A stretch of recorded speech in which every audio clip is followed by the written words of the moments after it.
कुछ देर पहले आपको आरूप मैम समझा रही थी और एक्सप्लेन कर रही थी जो पिछले साल 69th बीपीएससी में ज्योग्राफी से रिलेटेड जो प्री में क्वेश्चंस आए थे। उन्होंने क्वेश्चन नंबर 13 मतलब 13 क्वेश्चन वो बतला चुकी थी और अब मैं क्वेश्चन नंबर 14 से आपको समझाता हूँ। देखिए एक क्वेश्चन है, what is the local time of Thimphu Bhutan located at 90 degree east longitude when the time at Greenwich that is 0 degree is 12 noon. इसके लिए आपको एक कंसेप्ट पता होना चाहिए कि टाइम निकालते कैसे हैं हम लोग। तो देखिए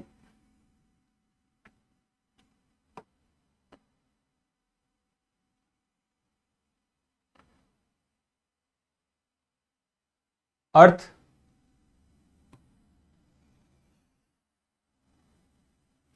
ये देखिए 0 डिग्री लॉन्गिट्यूड, ये नॉर्थ हो गया, ये साउथ हो गया।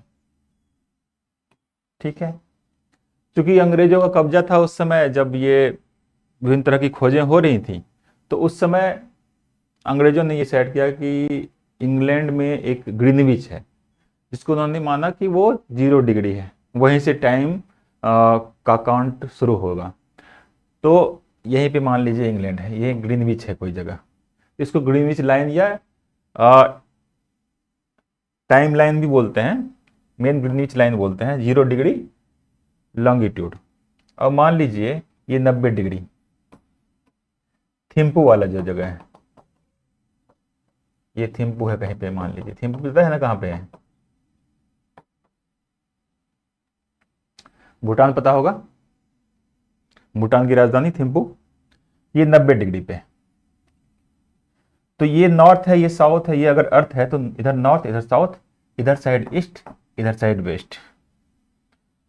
तो एक मान लीजिए अर्थ क्या है, गोले के समान है, वो घूमता है, वेस्ट टू ईस्ट घूमता है, तो ईस्ट की तरफ जो है वो समय पहले आता है। मतलब अगर बोलेंगे, नहीं बोलते हैं कि जापान जो है वो उगता सूरज का देश है, क्योंकि वो ईस्ट में है, सबसे पहले सूरज सो कॉल्ड वहीं पे दिखता है, मतलब सब माना जाता है कि सबसे पहले, ये तो वैसे तो गोल है, लेकिन अगर एक जगह अगर मानेंगे हम लोग तो सबसे पहले मानते हैं कि जापान में निकलता है सबसे पहले सूरज, क्योंकि वो ईस्ट में है। तो ऑब्वियसली जैसे हम 0 डिग्री या ग्रीनविच लाइन से हम लोग ईस्ट की तरफ जाएंगे तो समय आगे की तरफ बढ़ेगा। ठीक है, मतलब पॉजिटिव समय होगा, यहाँ कोई समय पहले होगा, यहाँ उसके बाद वो सूरज यहाँ पे बाद में दिखेगा, इसी तरह उसके बाद इस जगह पे सूरज दिखेगा। ठीक है, मतलब ईस्ट से वेस्ट की तरफ समय जो है घटता जाएगा। एक तो ये कंसेप्ट हो गया, और दूसरा ये चीज कि जो पृथ्वी है वो गोले के समान है, और जानते हैं कि 24 घंटे में वो गोला पूरा चक्कर लगा लेता है, मतलब दिन रात हो जाता है, मतलब कि 24 घंटे में गोला अगर पूरा घूम गया मतलब 360 डिग्री घूम गया, ये तो पता ही होगा। तो इसके आधार पर हम लोग निकाल सकते हैं कि 1 डिग्री घूमने में उसको कितना समय लगता है। अगर 360 डिग्री घूमने में गोले को मतलब अर्थ को अगर 24 घंटे लगता है, या अगर मिनट में निकालना चाहते हैं तो इंटू 60 मिनट, 360 डिग्री घूमने में पूरे गोले को, 360 डिग्री घूमने में क्यों बोल रहे हैं, क्योंकि दिन रात पूरा हो रहा है, घूमने में अगर 24 घंटे गुना 60 मिनट लग रहा है, तो 1 डिग्री घूमने में कितना लगेगा, सिंपल सा है, 24 इंटू 60 अपॉन 360, तो कैंसिल आउट कीजिए 6 4, मतलब 1 डिग्री घूमने में उस गोले को अर्थ को 4 मिनट लगता है। इसके आधार पे हम लोग क्या देख सकते हैं, ये 0 डिग्री पे है, ये 90 डिग्री पे है, मतलब कितना दूर है, 90 डिग्री का फासला है। समय के आधार पे करें तो कितने डिग्री, कितने मिनट का फासला हो जाएगा, क्योंकि 1 डिग्री घूमने में 4 मिनट लग रहा है, तो 90 डिग्री घूमने में 92 इंटू 4 360 मिनट। ठीक है, इसका मतलब कितने घंटे अपॉन 60, मतलब 6 आवर लगेंगे। ठीक, अब देखिए इसमें से 6 घंटे हम कौन सा देखते हैं, 12 बज रहा है, और उसमें 6 घंटे जोड़ दीजिए, तो कितना हो गया, या तो 6 PM या 6 AM हो सकता है, लेकिन हमें जोड़ना है। हम क्या बोले कि हम लोग ईस्ट की तरफ जा रहे हैं तो टाइम पॉजिटिव हो जाएगा और बढ़ जाएगा टाइम। ठीक, तो 6 PM आंसर हो जाएगा। यहाँ पे 6 घंटे जोड़ देंगे पॉजिटिव तरफ, ईस्ट की तरफ, क्योंकि थिम्पो है। ओके, यहाँ पे क्लियर भी है, 90 डिग्री ईस्ट लॉन्गिट्यूड। ओके, चलिए अब अगला चलते हैं। अब इसका आप ये बताया भी गया है, लेकिन हमने आपको समझा दिया पहले ही एक्सप्लेनेशन को। अब चलिए अगला प्रश्न चलते हैं। क्वेश्चन नंबर 15 क्या है कि which of the following statement is correct? Natural gas is found in Dharwad rock formation, mica is found in Koderma, Cuddapah series is famous for diamond and petroleum reserves are found in Aravalli. तो एक पहले भी question rock system से बतला चुकी है madam. अब देखिए 2 क्वेश्चन पूछ चुका है बीपीएससी में, अभी जो देखे आप, अभी तो 2 क्वेश्चन आपको मिल गया जो कि रॉक सिस्टम से पूछा गया है, तो इंपॉर्टेंट है रॉक सिस्टम में। तो अब इसमें भी हम लोग चलते हैं आगे थोड़ा।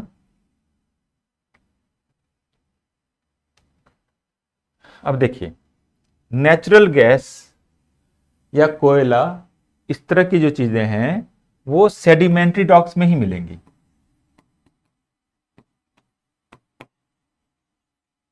गैस हो गया, नेचुरल गैस, कोल, तो सेडिमेंट्री रॉक्स में ही मिलेंगी।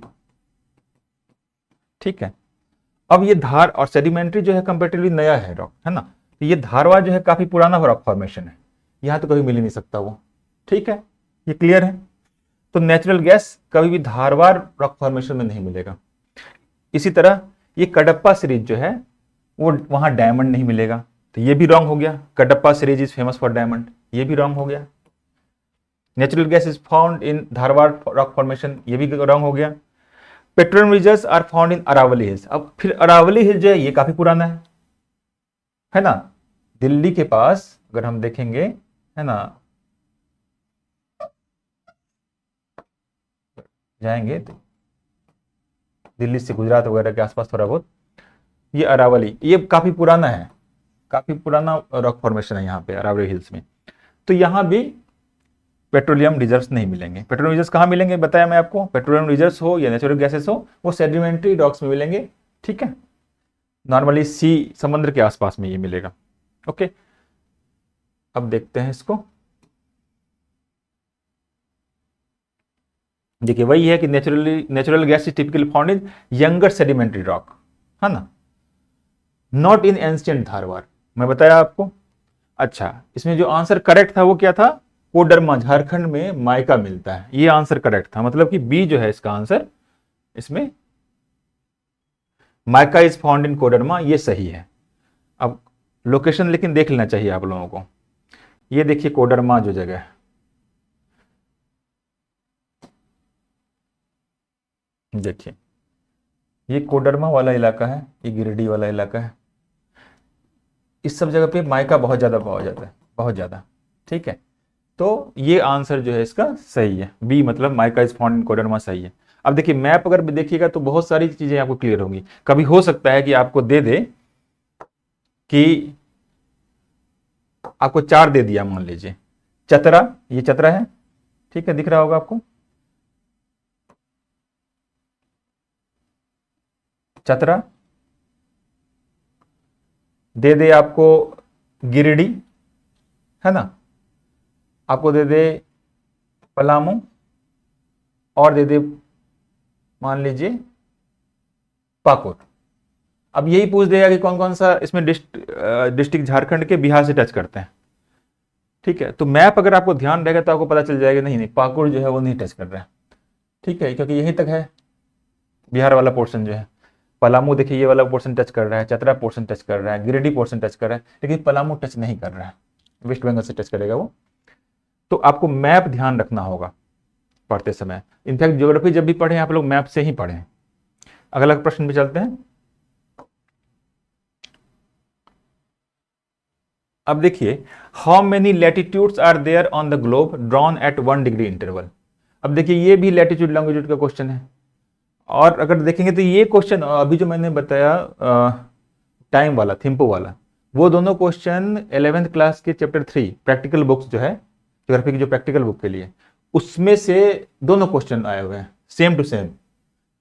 इवन न्यूमेरिकल सोचिए आपको सेम टू सेम मिल जा रहे हैं। तो चलिए इसको देखते हैं, how many latitudes are there. Latitude किसको कहते हैं? लैटिट्यूड किसको कहते हैं? जैसे मैंने याद किया था, जो लेटा हुआ है वो लैटिट्यूड हो गया। एग्जाम्पल के तौर पर सिंपल सा, जैसे ये मान लीजिए ग्लोब है, ये लगता है ना लेटा हुआ हो, तो लैटिट्यूड हो गया।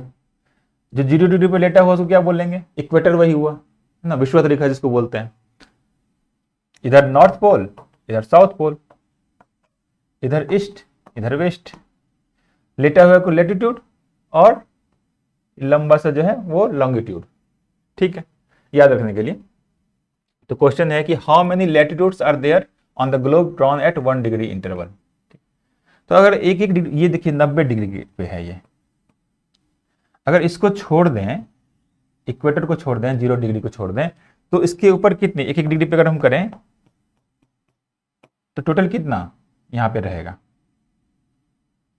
89 रेखाएं खींची जा सकती हैं 90 वाले को इंक्लूड करके, एक एक डिग्री के फासले पे। इधर साइड भी 89 की जा सकती हैं,